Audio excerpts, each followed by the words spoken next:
Alrighty, let's move on. So what we're going to do is we're going to talk about the last portions of the structural anatomy of the heart, if you will. And so we're going to talk about what makes up the layers of the heart as we take a look at them. And so we need to understand that the heart has basically three layers, and depending on how you view the pericardium and the pericardial sac itself, but three main ones. The epicardium is actually the outermost layer of the heart. Okay, the myocardium is the muscular inner layer of the heart, and it's the one with the most mass. So when we take a look at this heart, really what we see here is we see a pretty good mass of muscle here, and this is actually the actual myocardium itself. And so that's the portion that actually contracts. Okay. Then we have the endocardium, which lines the inside of the heart's cavities itself. So on the innermost layer, very thin, very fine layer of what's called endocardium. Okay? Now what's interesting is that the issue when it comes to like manufacturing artificial hearts and technology like that is that they still cannot create a surface that is smooth enough to keep from grabbing clots. Okay, and so these patients who have these artificial hearts, whether they're some of the bridge to transport, bridge to therapy type devices, these temporary or what we call LVADs or left ventricular assist devices. You'll actually have Nancy will come in from St. Luke's and talk to you about left ventricular assist devices. These patients still are on lots of blood thinners so that they decrease the ability for them to be able to clot. Okay? Certainly, as we are now, our endocardium is nice and smooth and keeps that ability for clots to form, to be able to hold on to the and start to form clots. So, pretty neat deal. Now, the other thing I want you to think about is that we can get infection in any one of these areas. Okay? So we use the term itis, right? Anything that's an itis is what? Inflammation, right? Okay? So if I have inflammation of the epicardium, I have what's called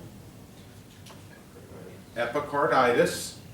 If I have inflammation of the myocardium itself, I have myocarditis. And you'll see that some post-MI patients have some myocarditis. Okay? And then endocarditis, right, for the inside, the endocardium, the endocarditis, okay? How many of you have ever gone to the dentist and you've had to, or you know somebody has to take antibiotics before a dental procedure? Anybody? That's still a common practice in certain patients and subsets of patients, but what they're doing is they're having you take that antibiotic because the blood access to bacteria. Your teeth have lots and lots of bacteria, okay? And it's easy for that to get into the bloodstream. So when they give you that, they're primarily targeting endocarditis, okay?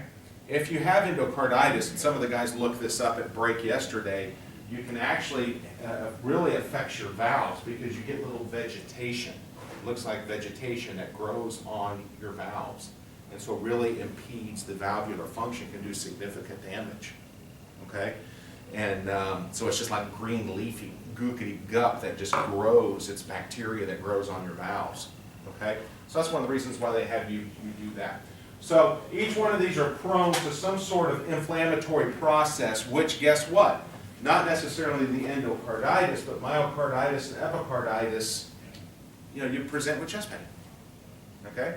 So that would be something that would be, a potential diagnosis as we look at, why was this patient having chest pain.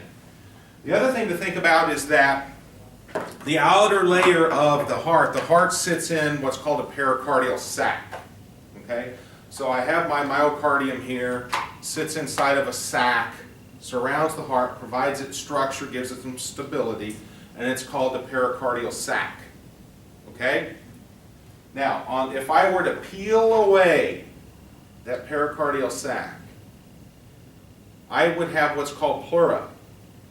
All right, you have two types of pleura. You have visceral which is always organ. That's the way I always remember it. Visceral is organ. Visceral is organ. So you have a pleura that sits on the heart itself. And then you have a parietal, which is the sac itself, okay? And so that area in between, so that area that when I peel the sac away is a potential space. All right? If I have trauma to the heart, if I have infection to the heart, I have the ability to be able to accumulate fluid between the heart and that sac. That tamponade. Depending on what it is and the amount of fluid will depend on what happens. So for example, pericardial tamponade. Pericardial is the sac. Tamponade means to impede. Okay? What I have in that is I have a large amount of fluid in this sac that's creating tension on the heart. Think about it. I've got fluid in this sac. This sac is only going to give so much, and then it's going to apply pressure on the heart. So what does that do to the ability of the heart to pump? Not to necessarily contract, because it can contract, but as it comes to relax, you know, as it progresses, it's not, the diastolic, I mean, it's not going to be able to move blood out real well, okay? So they'll go in and do a pericardial centesis, pericardial window, whatever, where they go in and they actually drain that fluid out of that sac so that the heart can work. That fluid can be blood from trauma, it can be infectious body fluids, it can be pus, it can be all kinds of nasty stuff, all right? So if you have a small little pocket or area in it, they call that a effusion. Okay, so you're going to hear that, especially in your clinicals when you're in the hospitals or in your ICUs or whatever. You'll hear them say that the patient has a pericardial effusion. So that's a small accumulation of something within that sac. Okay? These patients can have pericarditis, so inflammation of the pericardial sac, which again, these patients can present with chest pain. Okay? All right. So that's what I want you to know right now with these hearts. So I talked about the pericardial sac, and talked about pericardial effusions and pericardial tamponade. All right? So we're done with the structures of the heart and the blood flow. Now what I want to do is I want to talk about how does the heart itself. We know that the heart's job is to deliver oxygenated blood to the rest of the body, but how does the heart itself get its blood flow? Coronary arteries, right? Okay? And so here's the coronary arteries. You have two of them, and they come off of the aorta, okay? Just above the aortic valve. Okay? And you have two coronary arteries. You have a right coronary artery, and you have a left coronary artery. Okay? So, a question. When does the heart, if we know that the heart gets its blood flow from the coronary arteries, when does that happen? Does it happen at systole, when the rest of the body gets its blood, or does it happen at diastole? Why diastole? Because it's a passive process, isn't it? I was just going to say, the heart is pretty stingy, so it wants to get perfused first, so. I like that. So at diastole. By taking a look at that, do you see how that would happen? At diastole. It's a guess, maybe. We'll answer that question here in just a second. Yes, it is diastole, at relaxation. Okay? I'll show you a better way to look at that, and you'll get a better idea. So let's first talk about the coronary arteries. So in my heart model, I have my aorta that comes up, and you see the red that represents the coronary arteries. So my right coronary artery comes off to the right side, okay, and the left comes off to the left. So what we're going to talk about first is the right. Now the right coronary artery comes off, and it wraps around, and it's got little branches that come off. They're little marginal branches, diagonals that come off, and they feed different areas of the heart. So much later on, we'll talk about acute MI and 12 leads, and so we'll come back and revisit specifically now what portion of the coronary arteries feed that portion of the heart. Because it's important to understand that if I have a patient who's got an inferior wall MI, I know that it's a right coronary artery problem, and then what else might be going on with the patient. In order to be able to answer that question, what else may be going on, you got to understand the right coronary artery also feeds other areas of the heart. And so that's where we're going to go with this at a later time, okay? So the right coronary artery comes off, moves around towards the back of the heart, and then notice it comes down the back of the heart. This is called the posterior descending of the right coronary artery. All right? Comes off, traverses around to the back of the heart, and goes down to feed the back of the heart. Okay? All right. The left coronary artery comes off to the left side and immediately bifurcates. It splits off. Goes down the front of the heart, and this is called the left, because it's on the left, anterior, meaning front, descending, going down artery. So left anterior descending, also referred to as the LAD. Okay? Comes off, goes down the front of the heart. Where it bifurcates, it comes around, this becomes what's called the circumflex. Okay? And the circumflex comes around, feeds portions of the heart, which you'll know later, and then comes around to the back of the heart as well. Okay? So we know that the back of the heart gets its blood supply from both the right and the left coronary artery. And it's designed that way because it's a pretty big responsible area for pumping, and if we take out blood supply to the back of the heart, it's a bad day for the patient. Okay? Now, you're going to hear what is called a right coronary artery dominant or a left coronary artery dominant. You'll hear them say that. Okay? Usually in the cath lab when you do your cath lab stuff, and ask the doctor, is this patient LCA dominant or right coronary artery dominant? So what that means is that as one of these arteries is more dominant in feeding the back of the heart than the other. Okay? And 90% of the population out there, the RCA is the dominant supplier of the back. Okay? So 90% of the population have a right coronary artery that comes off is the dominant feeder, is the predominant feeder of the back of the heart.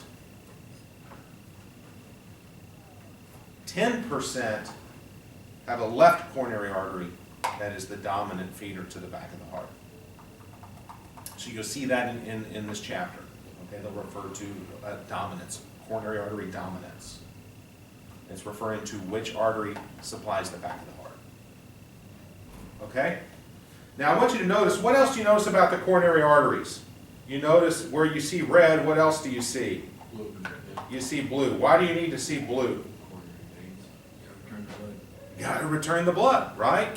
Same principle applies. So the deoxygenated blood now goes into the coronary veins and comes back into the coronary sinus, which is in the right atrium. Okay? So blood flow from the coronary arteries come back to that right atrium. That's where it needs to come, right? Because it's going to go into the ventricle and into the lungs for reoxygenation. All right? Okay. So let's take a look at a little thing. I think you'll get a kick out of this. First group yesterday did, but what you're going to see is they've got a camera and they're looking back at the aortic valve. Okay? And they got a filament, they got a little filter on it, so it's filtering out the blood, so you're going to be able to see the aortic valve opening. Okay? What you're going to see over to the right is you're going to see a little hole. Okay? That's going to be your right coronary artery ostia. Okay? It's an opening. So the coronary arteries are just open. Okay? It's going to pan around, you're going to see the aortic valve open and shut, and then you're going to see the left coronary ostia. Okay?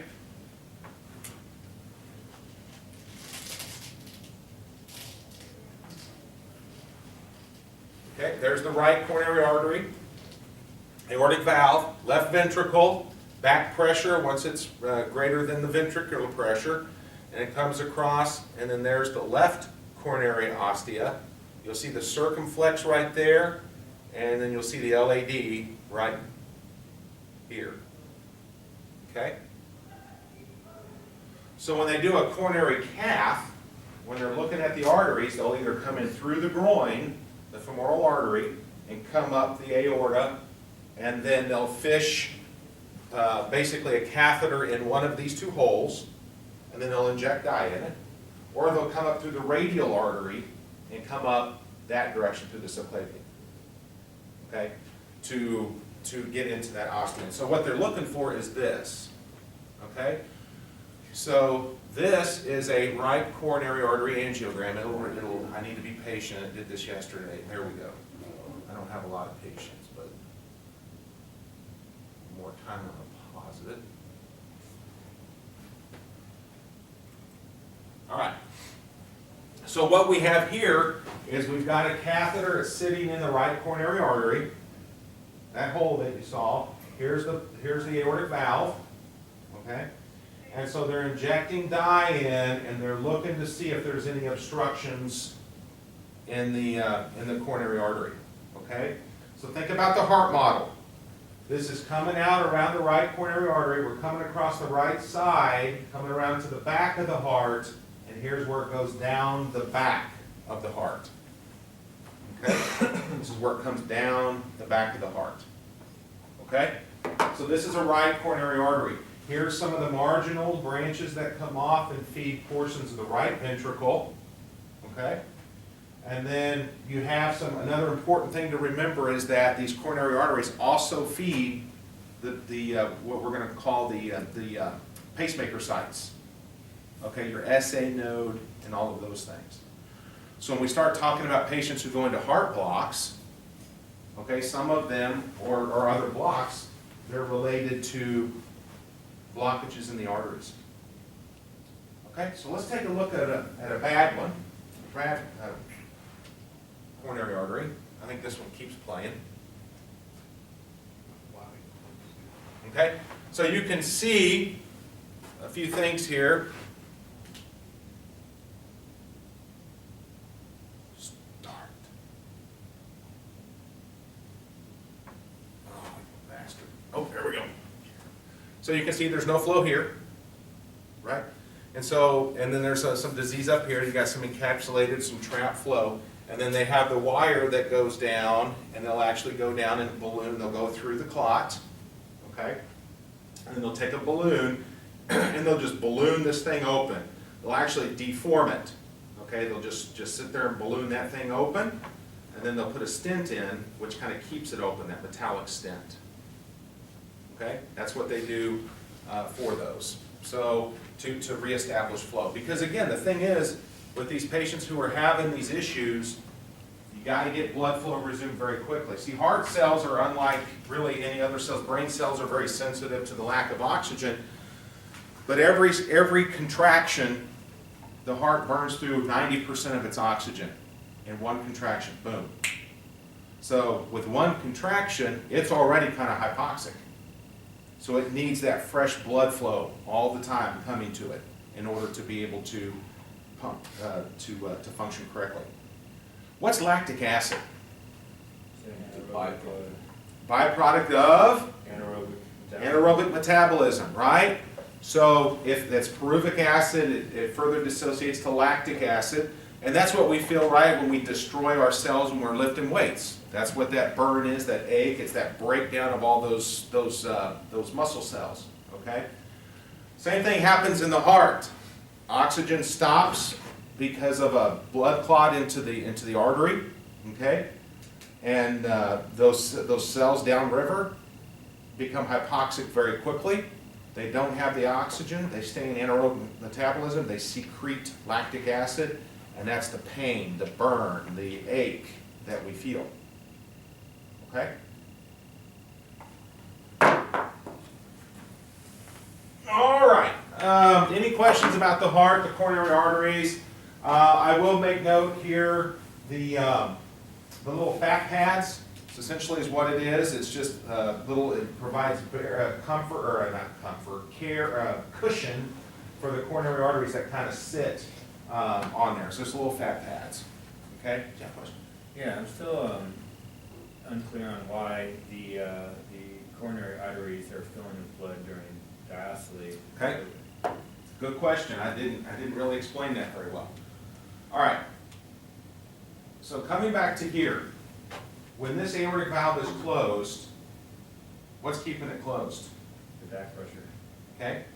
So if the back pressure is pushing against the aortic valve, So it's looking for lower pressure places to go, and it goes in there. Yep. Yep, that back pressure, that resistance, now, when the aortic valve closes, it's squeezing blood into the coronary arteries. Great question, thank you for bringing me back to that. That's how it gets filled on diastole. So if a patient's blood pressure is low, what do you think that does for coronary perfusion pressure? It lowers it. All right, we'll talk about mean arterial pressure here in just a second. Yes, sir. And you know how you were talking about that you go in and balloon those Uh-huh. arteries, Right? right? You know how your body has a natural healing mechanism to be able to attack places that are, I mean, it goes against what's natural, per Mhm. se, you know what I mean? Mhm. And so is there any kind of, you know, I don't know, is there any kind of, what happens when that happens? You Okay, know what I Reggie, mean? let me take it this way. I have an article in my office that I wrote for a magazine that covers exactly what happens when a person has a cath in a stent. And you can read it if you want, but it breaks it down. But what happens is when they go in and they balloon that thing open, okay, it does create damage, and it pisses the vessel off. Sorry. And so it thinks it's injured, it's inflamed, so it starts that inflammatory response, okay? And so it can worsen the issue. And so there used to be, this may explain it. So if I had it used to be that if I had I had a little bit of chest pain, and I went into the hospital and they admitted me and they did a cath on me. And they found that I had a little bit of disease. Well, what they would do is they would go in and they would do a balloon angioplasty. They would inflate this balloon, and they would actually deform the vessel in order to maintain the flow. And that was it. They didn't put stents in or anything. And then so what they found out is that, hey, patients were coming back and they were not doing well with this. The disease had progressed. They came in with clots, and it just was not a good thing to do. And so what they've learned is that if they come in, probably the best therapy for these patients is not to balloon them or to put a stent, but it's to manage their blood pressure, their cholesterol, their weight, their exercise, and all that. Medically manage them. Because if we do that, then that can somewhat stop this process, and they can actually reverse it. They can actually get better with it, okay? And that took a lot of patients getting sick and dying and all that stuff for them to realize, hey, there's a problem, okay? And so now what they'll do is certainly with a STEMI, I've got all this thing blocked, okay? And I've got my ST segment elevation on the EKG, so they have to go in and restore blood flow, all right? So they go in, they put the catheter through it. If it's a soft clot, they can go in and actually suck it out, okay? And then, or if they have to balloon it, then they put this little scaffolding, this little stent. So if I have a stent in, it looks something like this, all right? And we're going to say because of the balloon, they smash this thing open, okay, with the balloon. And then they put this little stent in, this metal scaffolding, which kind of holds the artery open. Well, when they do that, the body, number one, is pissed off because they deformed it. Okay. The other thing is that now there's a piece of metal in there that the body says, this doesn't belong. Right? And so then it starts its process of the inflammation response. And part of that is clotting. A big part of that is clotting. All right?